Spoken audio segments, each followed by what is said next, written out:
Hi golfers, Jack Spencer here, Practical Golf for All.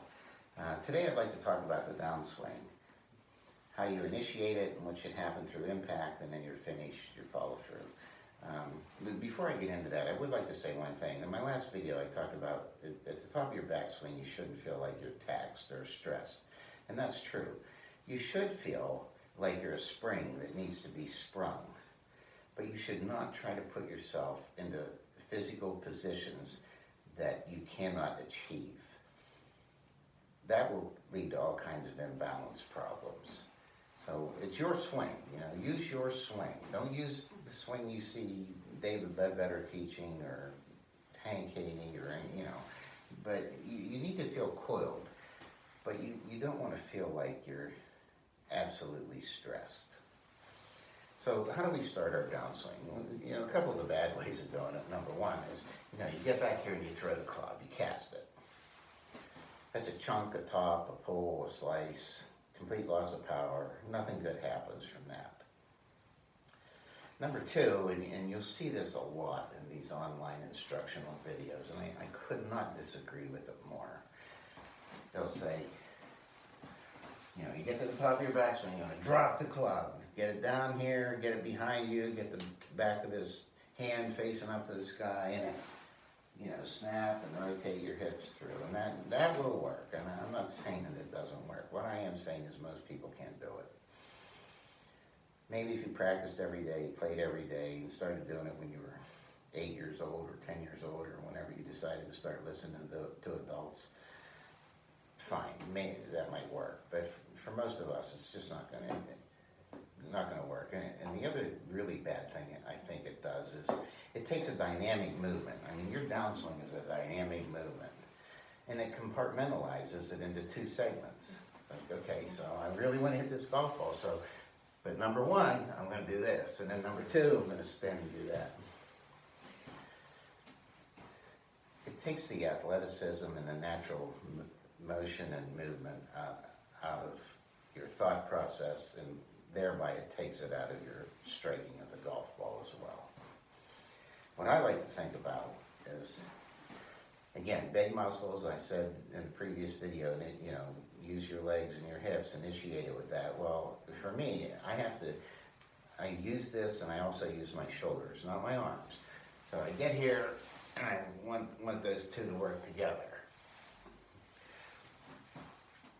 If I think only hips and legs, what I will do is I won't square the club face through impact, and I'm probably going to leave the shot out to the right somewhere. And you see this a lot on TV. Nick Fowler will say it a bunch of times. Well, his lower body got ahead of his upper body.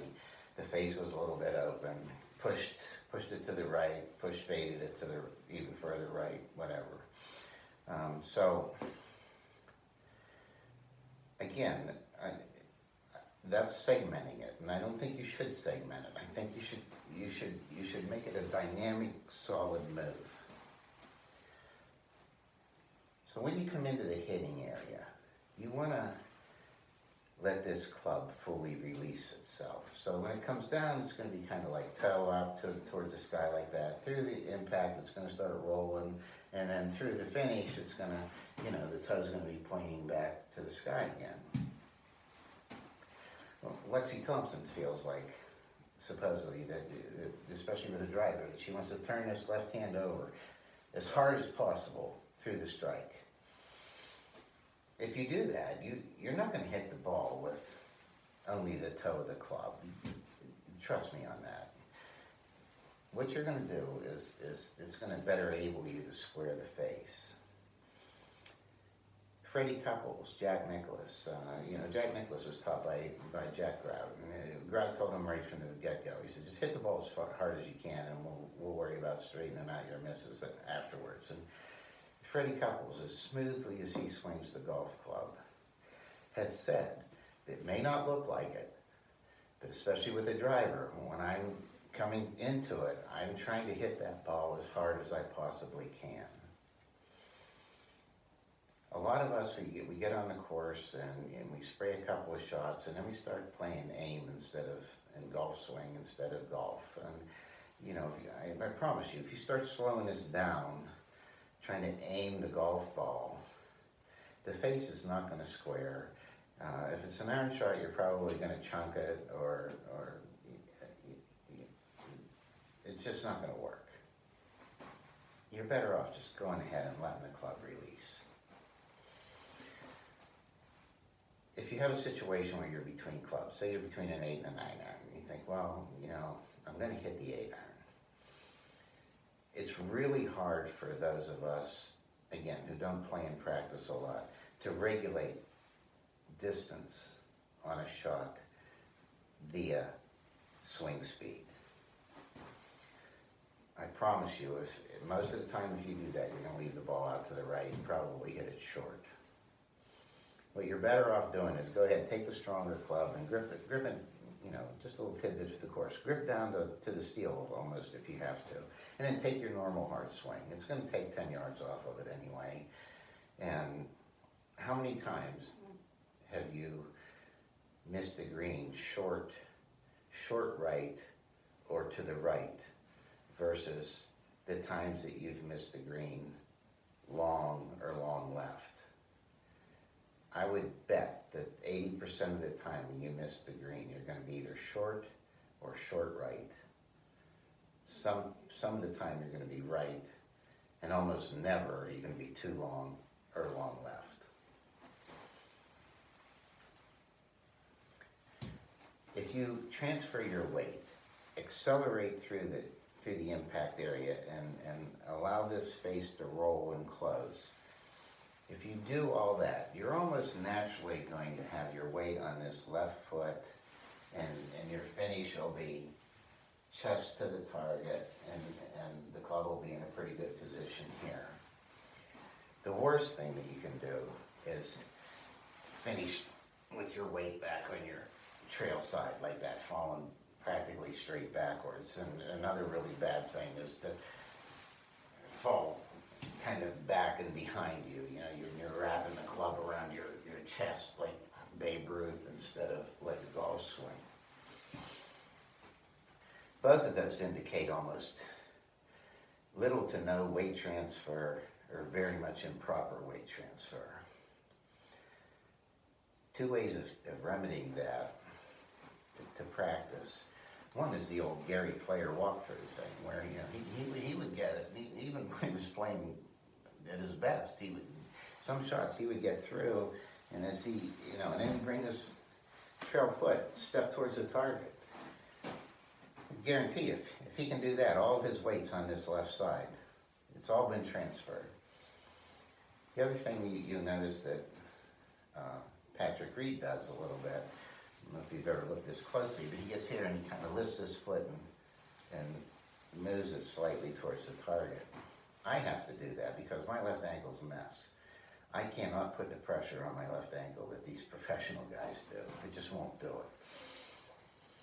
You'll see them, and I don't think I can even demonstrate this because it won't work, but they're rolled over. No, I can't. They're rolled over on the outside of their lead foot where it's an angle, you know, like that. Like the entire inside and middle of their lead foot is off the ground, but yet the outside of it's still in contact with it. That's how much weight they've moved to their left side.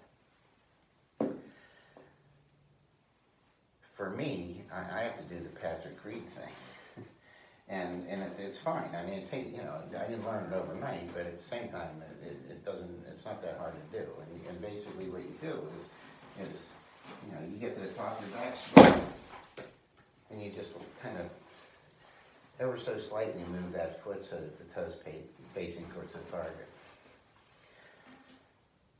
That's a concession to my age and previous abuse from other athletic activities. So anyway, what we're talking about here is a good turn on your backswing, and then a good acceleration through the strike. Let the club release. Let it roll over. Let this arm go from here, from a supination to a pronation. And then with the weight transfer, you're going to get to a nice finish. It takes some work.